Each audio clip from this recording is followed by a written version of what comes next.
Hey. Yeah, we're good. All right.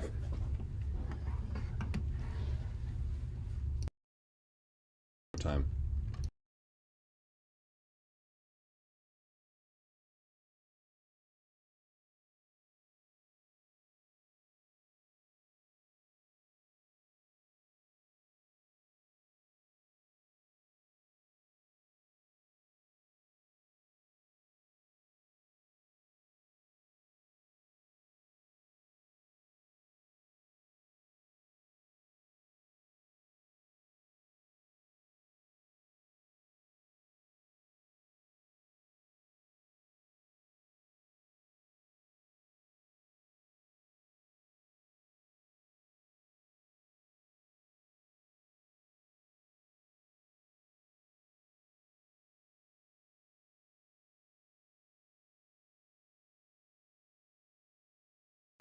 What's up, y'all?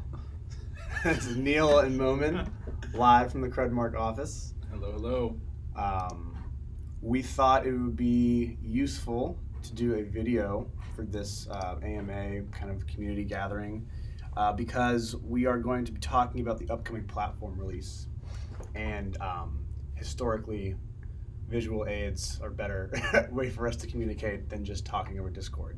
This will also serve as a great video for reference going forward as new members are in the community and they need a quick refresher on like what currently exists for our platform and like what they can do in our community. So to start,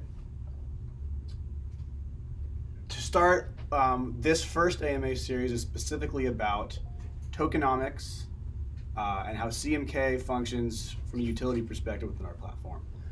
The next series will feature Emily, our CTO, or our head of technology, and she will be talking about our data ETL and how developers are going to be interacting with our platform and how models will get built and sort of the process that we had to go through to create our own ETL, why it was so hard, and why we're the best ones to do it. The following week, we'll have Asan, who is our head of risk solutions, talking about essentially what the outputs of our platform are going to be and sort of their impact on DeFi and the kind of risks that we're hoping to approach and address in DeFi. With that, we can get started with this first series. I think a helpful question, Neil, is at a very high level, why is Credmark important? Credmark is super important because we are helping build the infrastructural layer for mass adoption to be happening in the DeFi space. We are putting together the data platform that scales with the insights that we want to be delivering. And the insights that we want to be delivering are things that help essentially investors that are potentially coming from the traditional world or retail investors get into DeFi and allow them the opportunity to invest in a way that is a little safer and a little less. Can we talk about maybe how a traditional firm would handle this sort of client demand and then output as opposed to how we're going to do it? Sure. So when traditional risk firms would come in, what they'll do is they'll be a services firm that interacts directly with their clients. And generally these are really long-term solutions where the risk firm will be the back office risk analysis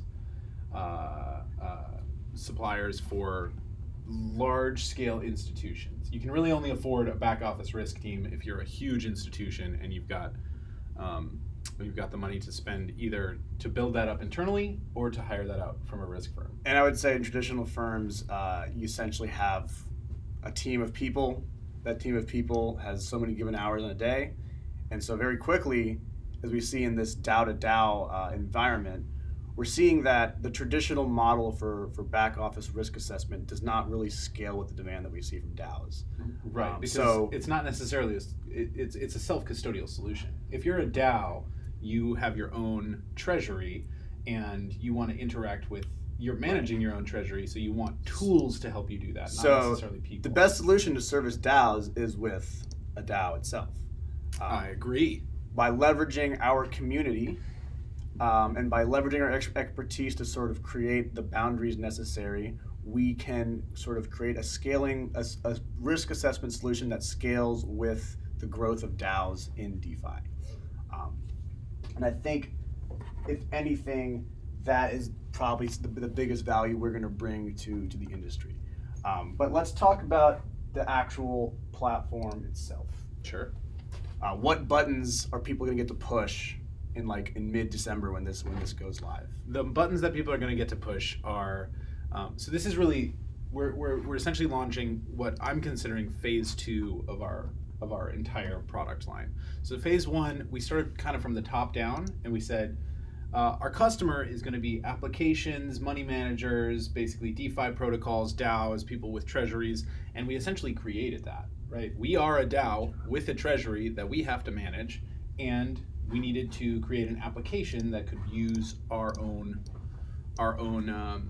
we could eat our own dog food, essentially. We can use our own data in order to do these types of things. So we started with Smart Pool, which was built on UniV3 using our own risk analysis of how that is supposed to work. And now we're going a layer down the stack, and we are going to be releasing our MVP of our risk terminal. So you may already be familiar with our risk library. So our risk library is where we're actually publishing a bunch of our research. So we're going to bring that research to life with this risk terminal, and it comes with something very special, which is staking. So we are going to introduce CMK staking. Our target is 1 million CMK in rewards kind of every year from here on out, but that target is, it'll probably shift as we need to conserve, or if we want to reward people more heavily for performing, different actions on the platform. And but this initial staking is going to be launched, like you said, kind of mid-December, and that staking allows you to look at all of the risk analytics that we've come up with internally. But we've just been talking about how these DAO things scale, and it's not going to scale for us to create a bunch of different risk primitives and then just ship them out to people ourselves. We need to engage the community in order to do that. So we also need to be, collecting some of the circulating supply so that we are essentially taking in revenue as a DAO, that we're distributing all of that back to the token holders. So how we're going to do that is we have kind of the last phase of our platform, which is not quite ready yet. We're kind of in the middle stage here. The last phase of the platform is full composability. Mm-hmm. So that composability allows our community to come in. It allows our community to build their own risk models, build their own risk primitives, and use our data either as a consumer, as a validator, or as a data modeler.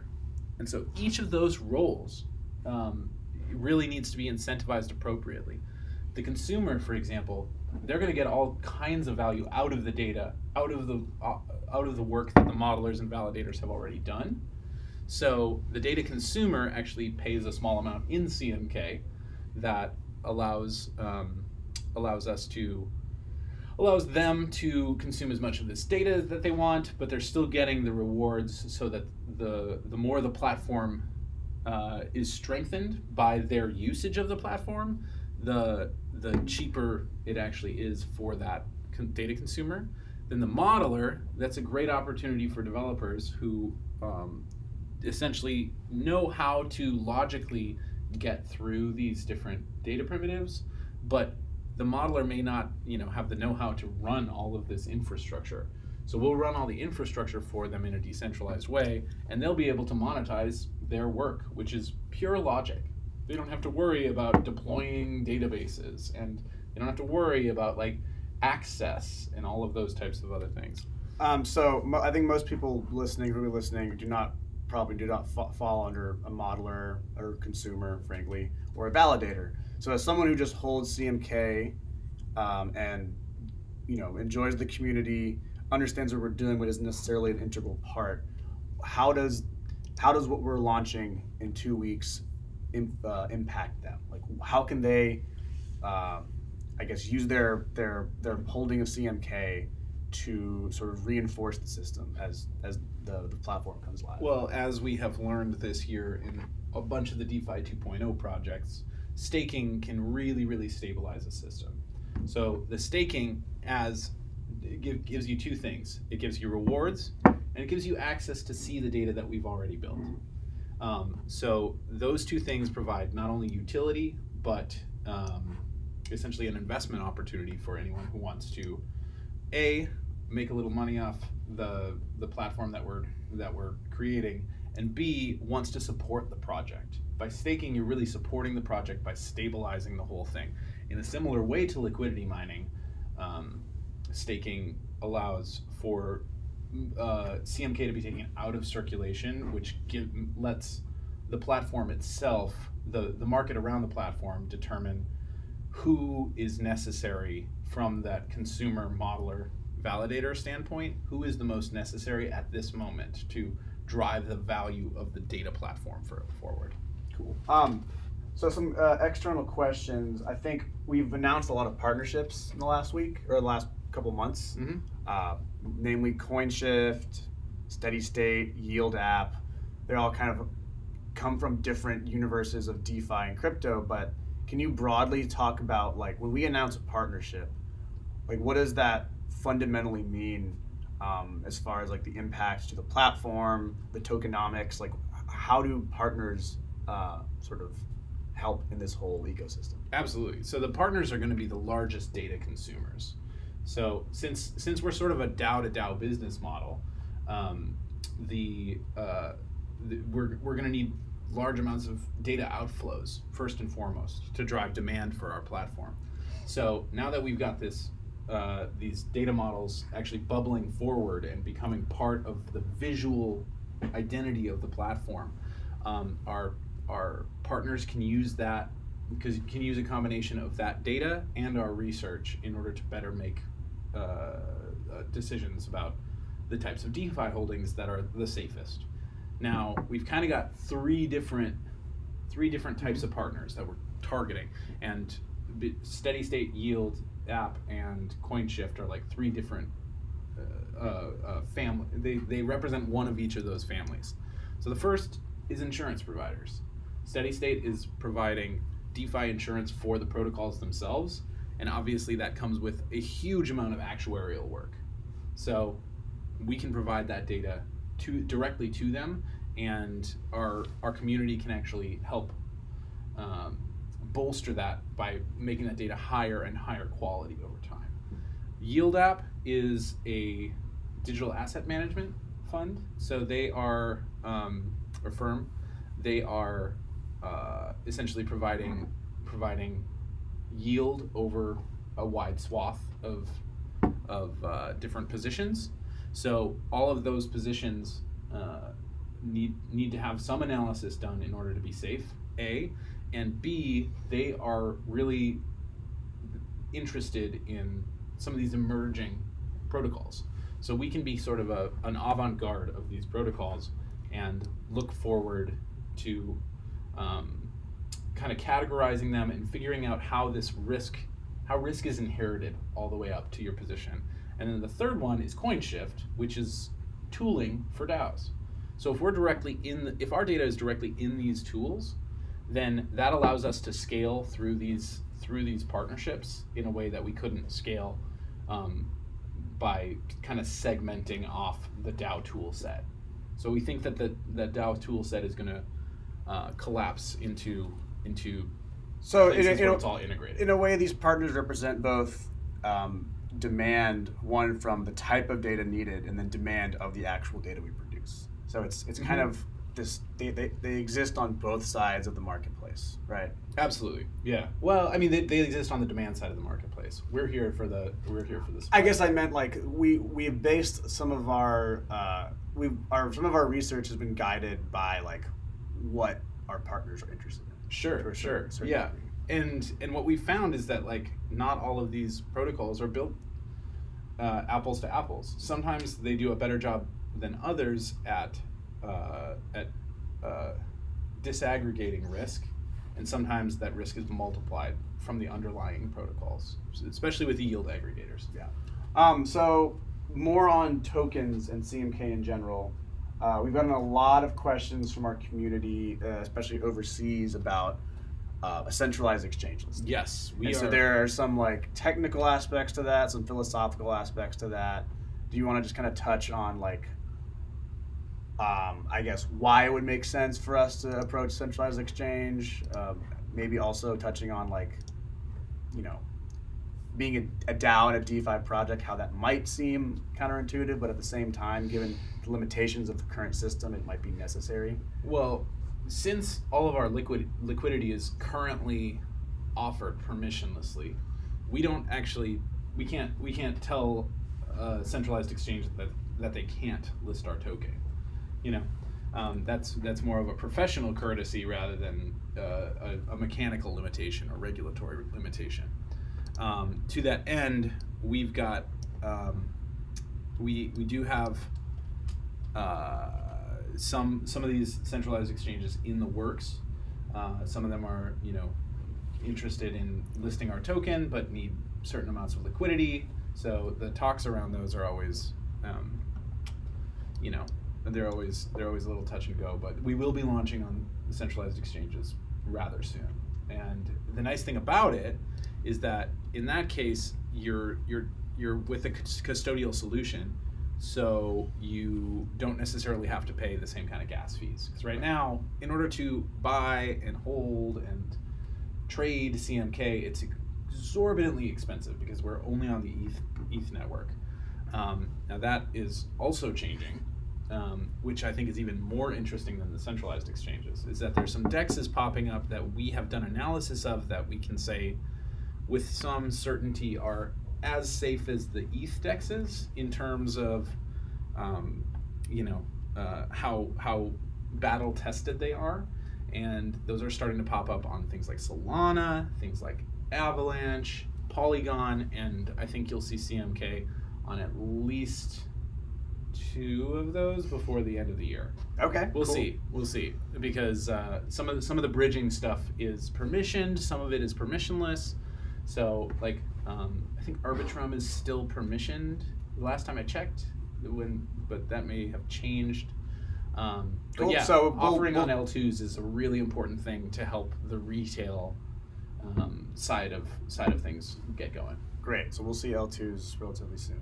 Yes, CMK. yes, because I don't like the idea that all of those trading fees or all of the fees that we're passing down hundreds of dollars in just execution fees to our token holders. We want our token holders to be excited about CMK, not to be excited about paying gas fees. Right. So the last piece is the Crucible rewards program. Yeah. It's kind of our first utility of any kind with our partners, the Alchemist guys. What is the future of that? Can a Crucible rewards program where you stake LP tokens sort of coexist with our native staking? Can you talk about like sort of now that we have 2 staking devices, how they both work to sort of support the whole ecosystem? Yeah, well, they do very different things.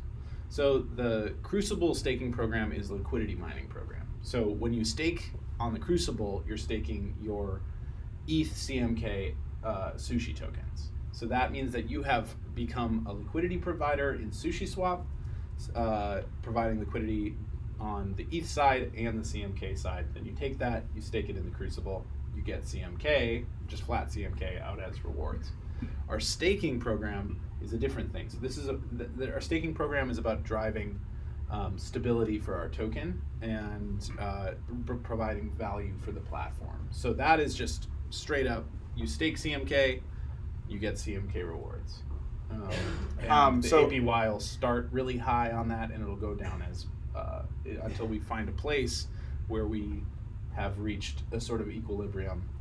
And so we'll know what that APY is when. Do you have it happens. Update for like what the Crucible? I know we reached our 10-week sort of reward dump, and we've been busy building, so the updates have been less frequent on that. But can you provide just like any? So every time we put rewards into the Crucible, we set them to expire within 5 months. So every 10 weeks, we added another 5 months. So I think the last one we did was the week before last. Yeah, I think so. So I would expect to be 4.5 months left of rewards in the Crucible program. If we are in a place where our tokenomics demands that we want to see more liquidity mining, we could add more to that Crucible program because there's no expiration on the program at large. So we'll make an announcement if we ever decide to do that. But as it stands, our liquidity is pretty good across the dexes, and we just want to make it cheaper for people by putting them on L2s and centralized exchanges. Great. I think that's all the questions we had from our audience. So we'll be turning this into obviously a video that anyone can view. We'll be writing a blog post that sort of details the tokenomics aspect of this upcoming release.